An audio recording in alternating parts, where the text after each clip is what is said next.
Allora io andrei a vedere invece le reazioni delle regioni con il Presidente Toti. La Liguria come guarda a questo maxi decreto?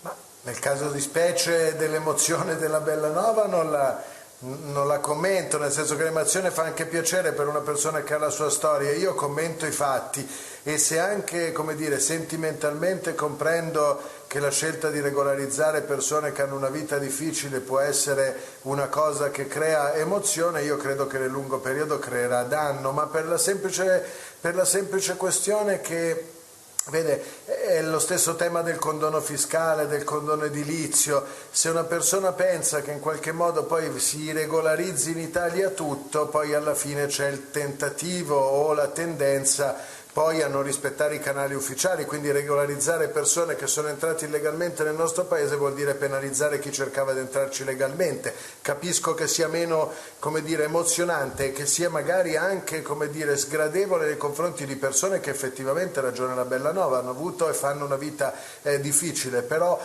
credo che il rispetto rigoroso di questo principio alla fine porti bene magari nel medio periodo a tutti anziché questo, però è una scelta. Per quanto riguarda questo governo le dico solo due cose: uno, è un decreto importante, pieno con tanti soldi, ma tanti soldi presi a debito e quindi qualcheduno lo dovrà ripagare. Mi sembra che ci sia una tendenza all'assistenzialismo diffuso, mentre per le imprese c'è abbastanza ma non a sufficienza, soprattutto non ci sono quelle regole che consentono ad imprese, a pubbliche amministrazioni, allo stesso governo di spendere rapidamente questi soldi, perché io non ho paura tanto del fatto che questi soldi non ci siano, poi vedremo quanto è per cassa, quanto è saldo netto da finanziare, vedremo cosa c'è effettivamente dentro, ma la mia vera paura, e dovrebbe essere la paura anche del governo, è quello del decreto precedente, cioè 35 miliardi spesi poco più di 10 e quindi 25 ancora lì che languono